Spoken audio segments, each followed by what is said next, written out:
లో దేవీ చౌక్ దగ్గర నుంచి మున్సిపల్ ఆఫీస్ కి వెళుతున్న దారిలో గౌతమి సూపర్ బజార్ సంబంధించి ఒక బిల్డింగ్ యొక్క నిర్మాణము అనాథరైజ్డ్ ఇల్లీగల్ కన్స్ట్రక్షన్ చేశారు అని హైకోర్టులో మహమ్మద్ ఉస్మాన్ కేసు వేసి హైకోర్టులో ప్రజెంట్ చేయడం జరిగింది. హైకోర్టు కూడా ఇది ఇల్లీగల్ కన్స్ట్రక్షన్ గా భావించింది, స్టేటస్ కో మెయింటైన్ చేయమంది, దీన్ని పూర్తి స్థాయిగా ఎగ్జామిన్ చేయమని మున్సిపల్ కార్పొరేషన్ కి ఆర్డర్స్ ఇచ్చిన తర్వాత ఇవాళ ఒకటే నేను సూటిగా ప్రశ్నిస్తా ఉన్నా. స్థానికంగా ఈవీఎం ఎమ్మెల్యే ఇతను 2 సంవత్సరాల యొక్క పరిపాలనలో రాజమండ్రిలో యథేచ్ఛగా అనాథరైజ్డ్ కన్స్ట్రక్షన్ ఫ్లోర్ల మీద ఫ్లోర్లు వేస్తా ఉన్నారు.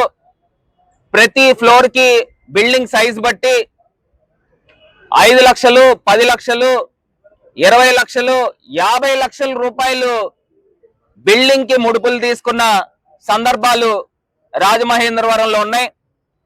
ఇక్కడ స్థానికంగా మున్సిపల్ కార్పొరేషన్ అధికారులే ఈ ఈవీఎం ఎమ్మెల్యేతో హ్యాండ్ ఇన్ గ్లౌ చేసి రాజమండ్రిలో ఇప్పుడు ఆయన మాట్లాడుతూ ఉన్నాడు. ఇక్కడ సిపికి మేము స్పందనలో మేము కంప్లైంట్ చేస్తే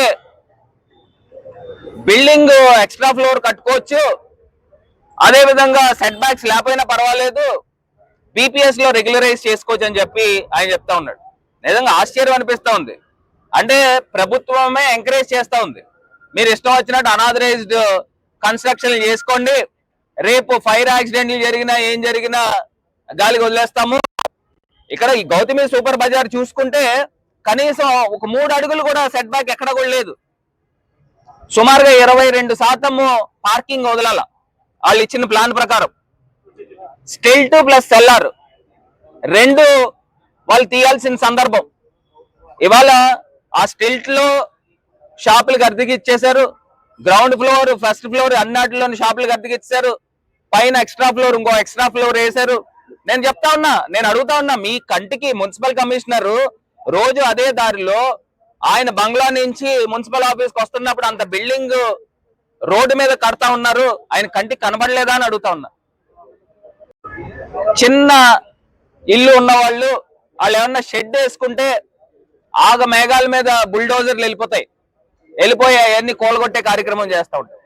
అంటే ఒక పక్కన వీళ్ళకి ముడుపులు వస్తూ ఉంటే చక్కగా ఫ్లోర్ల మీద ఫ్లోర్లు వేసుకుని అక్కడ సిటీ ప్లానర్ వకాలత్ పుచ్చుకున్నాడు ఆ బిల్డింగ్ కి, ఆ గౌతమి సూపర్ బజార్ బిల్డింగ్ కి వకాలత్ పుచ్చుకుని బీపీఎస్ లో రెగ్యులరైజ్ చేసుకోవచ్చండి, దానికి అవకాశం ఉంది, సెట్ బ్యాక్స్ లేకపోయినా పర్వాలేదండి, బీపీఎస్ లో రెగ్యులరైజ్ చేసుకోవచ్చండి అని చెప్తా ఉన్నారు. ఎంత ఆశ్చర్యం అనిపిస్తా ఉందో.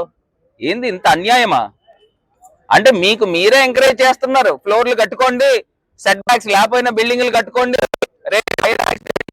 జరిగిన పక్కన వాళ్ళు పోతారనే కదా దానికి అర్థం, అందులో ఉన్న వాళ్ళు చనిపోతారనే కదా దానికి అర్థం. అందులోని మళ్ళీ thought lot open to sky ఉండాలి ఆ పర్మిషన్ ప్రకారం, అది ఎక్కడా కూడా కనబడలా. అంటే ఈ స్థాయిలో మున్సిపల్ అధికారులు డైరెక్ట్ గా ఎంకరేజ్ చేసే కార్యక్రమం చేస్తా ఉన్నారు. ఈ కూటమి ప్రభుత్వంలో జరుగుతా ఉంది. అసలు ప్రజలకి వీళ్ళు ఏమి సమస్యలు తీరుస్తారనండి? ఇది కాక ఇక్కడ స్థానికంగా ఉన్న ఈవీఎం ఎమ్మెల్యే ఎలక్షన్స్ ముందు నా పైన ఆరోపణలు చేశాడు. పాంప్లెట్లు, లక్షల పాంప్లెట్లు రైల్వే స్టేషన్లోను, బస్ స్టాండ్లోను, ఆర్ట్స్ కాలేజీల్లోను, కాలేజీలు మొత్తం అన్ని కూడా జల్లాడు. రాజమండ్రిలో అతిపెద్ద కుంభకోణం గౌతమి సూపర్ బజార్ కుంభకోణం. ప్రజల్లారా తెలుసుకోండి, ఈ ఎంపీ 5 కోట్లు తినేశాడు, లంచం తీసుకున్నాడు అని చెప్పి పాంప్లెట్లు జల్లారు. అడుగుతా ఉన్నా, ఏది 5 కోట్లు? ఎవడిచ్చాడు 5 కోట్లు? నిజంగా ప్రజలు చాలా మంది అనుకుని ఉండొచ్చు, ఏదైతే స్థలం ఇచ్చేస్తే 5 కోట్ల రూపాయలు నిజంగా ఇచ్చారేమో అని. నేను అడుగుతా ఉన్నా, ఇదే ఈవీఎం ఎమ్మెల్యే, నేను ఉన్నప్పుడు స్థలం ఇచ్చారని చెప్పావు, 5 కోట్లు ఇచ్చారని చెప్పావు, ఎవడిచ్చాడు, ఎప్పుడిచ్చాడు, నా దగ్గరికి తీసుకురా. 5 కోట్ల రూపాయలు ఇచ్చారని చెప్తున్నావు కదా, తీసుకురా, నన్ను ఎదురుగుండా నన్ను నడి రోడ్డు పైన నుంచోబెట్టు. నీకు సవాల్ విసురుతా ఉన్నా, నడి రోడ్డు పైన ఇదే మున్సిపల్ ఆఫీస్ దగ్గర లేకపోతే ఇదే గౌతమి సూపర్ బజార్ దగ్గర నేను వచ్చి నుంచుంటా. ఎవడిచ్చాడు 5 కోట్లు? అతను తీసుకురా, లేకపోతే నువ్వు బేషరతుగా అందరి ముందర క్షమాపణ చెప్పు. నువ్వు నా పైన ఆరోపణ చేసి అన్యాయంగా గెలిచావు. 5 కోట్లు రాజమండ్రి ప్రజలారా తెలుసుకోండి, అతిపెద్ద భారీ కుంభకోణం, 5 కోట్ల కుంభకోణం అని చెప్పి మొత్తం ఊరు వాడ ప్రచారం చేసావు. తీసుకురా, నేను అక్కడ గౌతమి సూపర్ బజార్ బయట నుంచుంటా, ఎవరు ఇచ్చారో తీసుకుని వచ్చి నా ఎదురుగుండా నుంచోబెట్టు. నేను డైరెక్ట్ గా బేషరతుగా రాష్ట్ర ప్రజలకు క్షమాపణ చెప్తాను, రూపాయిని ఇచ్చుంటే. లేకపోతే నువ్వు చెప్పాలి, నువ్వు ప్రూవ్ చేయకపోతే నువ్వు క్షమాపణ చెప్పాలి. నీ హయాంలో ఆ బిల్డింగ్ అనాథరైజ్డ్ ఫ్లోర్ బిల్డింగ్లు కట్టారు, 4 ఫ్లోర్లు. మరి నీకెంత ముడుపులు ఇచ్చారని అడుగుతున్నా. నీకు ఎవరు ఎంత ముడుపులు ఇచ్చారు, దానికి సమాధానం చెప్పాల్సిన బాధ్యత నీ పైన ఉందని ఈ సందర్భంగా నీకు డిమాండ్ చేస్తా ఉన్నా. నువ్వు ఇమ్మీడియట్ గా అనాథరైజ్ కన్స్ట్రక్షన్ అని నీ కంటికి కనబడుతున్నప్పుడు కూలగొట్టు. ఇది ఒకటే కాదు, రాజమండ్రిలో 100ల కొద్ది అనాథరైజ్ కన్స్ట్రక్షన్. ఇది ఒక పెద్ద వ్యాపారం, ఎమ్మెల్యేకి ఇది ఒక పెద్ద చీకటి వ్యాపారం. ఊరు నిండా అనాథరైజ్ ఫ్లోర్లు కడతా ఉన్నారు. ఏం చేస్తా ఉన్నావు? మొత్తం నీ టీం అంతా తిరిగేస్తున్నారు. ఎక్కడైతే బిల్డింగ్ కట్టేస్తున్నారో అక్కడ ఫోన్ వెళ్ళిపోద్ది. ఇక్కడ అధికారులు ఒకవేళ వెళ్ళి మాట్లాడితే వెళ్ళి ఎమ్మెల్యే గారితో మాట్లాడుకోండి అని చెప్తా ఉన్నారు. ఇవి జరుగుతా ఉన్నది ఊర్లో. ఎంత దారుణాతి దారుణం, పేపర్ ఉందా? ఎంత దారుణాతి దారుణంగా జరుగుతూ ఉంటే, ఇగోండి ఇది గౌతమి సూపర్ బజార్ బిల్డింగ్. ఓ పేపర్ తేలారమ్మా పైకి వెళ్ళి. ఇది అనాథరైజ్డ్ ఫ్లోర్ బిల్డింగ్. ఎంత దారుణంగా ఉంటే, ఈ బిల్డింగ్ 300 గజాల బిల్డింగ్ లో రోడ్డు మీదకి వచ్చి కట్టిన సందర్భం ఉంటే ఇంకేమనాలి ఈ మనుషుల్ని అని అడుగుతా ఉన్నా.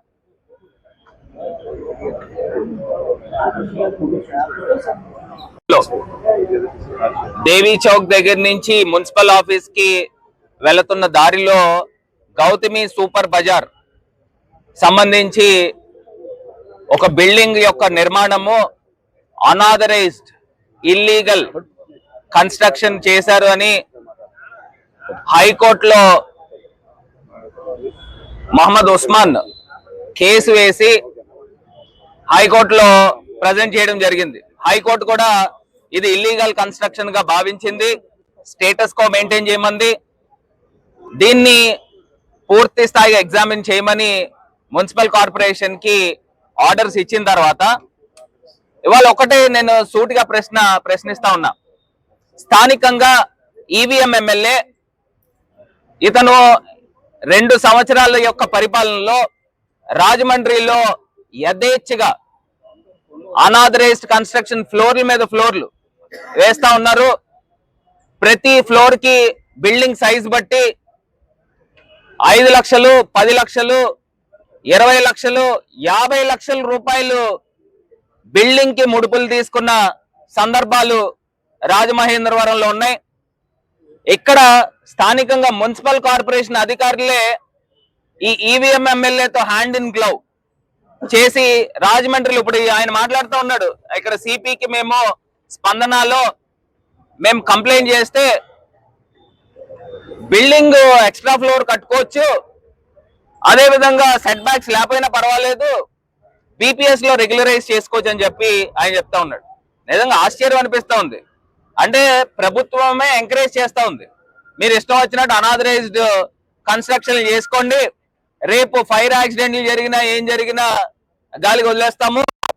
ఇక్కడ ఈ గౌతమి సూపర్ బజార్ చూసుకుంటే కనీసం ఒక 3 అడుగులు కూడా సెట్ బ్యాక్ ఎక్కడ కూడా లేదు. సుమారుగా 22% పార్కింగ్ వదలాల వాళ్ళు ఇచ్చిన ప్లాన్ ప్రకారం.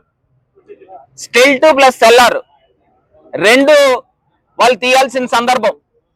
ఇవాళ ఆ స్టిల్ట్ లో షాపులకు అద్దెకి ఇచ్చేశారు, గ్రౌండ్ ఫ్లోర్, ఫస్ట్ ఫ్లోర్ అన్నిటిలోని షాపులకు అద్దెకి ఇచ్చారు, పైన ఎక్స్ట్రా ఫ్లోర్ ఇంకో ఎక్స్ట్రా ఫ్లోర్ వేశారు. నేను చెప్తా ఉన్నా, నేను అడుగుతా ఉన్నా, మీ కంటికి మున్సిపల్ కమిషనర్ రోజు అదే దారిలో ఆయన బంగ్లా నుంచి మున్సిపల్ ఆఫీస్ కి వస్తున్నప్పుడు అంత బిల్డింగ్ రోడ్డు మీద కడతా ఉన్నారు, ఆయన కంటికి కనబడలేదా అని అడుగుతా ఉన్నా. చేస్తా ఉన్నాం, చిత్తశుద్ధితో ప్రజల పక్షాన పనిచేయండి. ఏదైతే ఇల్లీగల్ కన్స్ట్రక్షన్స్ ఊర్లో జరుగుతా ఉన్నాయో దానిపై మున్సిపల్ కమిషనర్ గారికి డిమాండ్ చేస్తా ఉన్నా, మీరు ఊరంతా తిరగండి, ఎక్కడెక్కడ ఇల్లీగల్ అనాథరైజ్డ్ కన్స్ట్రక్షన్ జరుగుతున్నాయో దాన్ని ఇమీడియట్ గా కూలగొట్టే కార్యక్రమం చేయండి. ఎందుకంటే మొన్న వేట్లపాలెంలో పెద్ద ఫైర్ మిషాప్ జరిగిందండి. మొత్తము 22 మంది సజీవ దహనం అయ్యారు. ఇప్పుడు సెట్ బ్యాక్స్ ఎందుకు ఇస్తారండి? తాట్లాట్లు ఎందుకు ఇస్తారనండి? ఏదైనా అవాంఛనీయమైన ఘటనలు జరగకుండా ఫైర్ ఇంజన్లు నేరుగా అక్కడికి వెళ్ళేదానికి, చుట్టుపక్కల ఖాళీలు పెడితే ఎవరైనా గమ్మున ఫైర్ మిషాప్ జరిగితే తప్పించుకోవడానికి అన్ని రకాలుగా మున్సిపల్ అడ్మినిస్ట్రేషన్ రూల్స్ ఫ్రేమ్ చేశారు. దాన్ని తొంగలోకి తొక్కి బీపీఎస్ ఉంది, మీరు ఇల్లీగల్ కన్స్ట్రక్షన్ చేసుకోండి, రెగ్యులరైజ్ చేసుకోవచ్చు అని మాట్లాడుతూ ఉన్నారు. సెట్ బ్యాక్స్ లేకపోయినా పర్వాలేదు, బీపీఎస్ లో రెగ్యులరైజ్ చేసుకోవచ్చు అని. ఏంటి అన్యాయం? ఏంటి ఇంత దౌర్భాగ్యంగా పరిస్థితులు ఇవాళ ఆంధ్రప్రదేశ్ లో, ప్రత్యేకించి రాజమండ్రిలో కనబడుతూ ఉన్నాయి. మొన్నటికి మొన్న ఈవీఎం ఎమ్మెల్యే తండ్రి దళితులను దుర్భాషలాడారు. పోలీస్ స్టేషన్కి వెళ్ళి కంప్లైంట్ ఇస్తే కంప్లైంట్ కి కౌంటర్ ఫైల్ ఇయ్యరంట, అక్నాలెడ్జ్మెంట్ ఇయ్యరంట. ఎంత ఘోరమో చూడండి. ఇంత అన్యాయమా? అసలు సిఆర్పిసి 154/3 ప్రకారంగా అది హక్కు, రైట్. అంటే ఇవాళ కూటమి ప్రభుత్వంలో ఏ రకంగా పోలీసుల్ని ఉపయోగం పెట్టుకుని ప్రతిపక్ష నోర్లు నొక్కుతా ఉన్నారనేది కనబడుతోంది.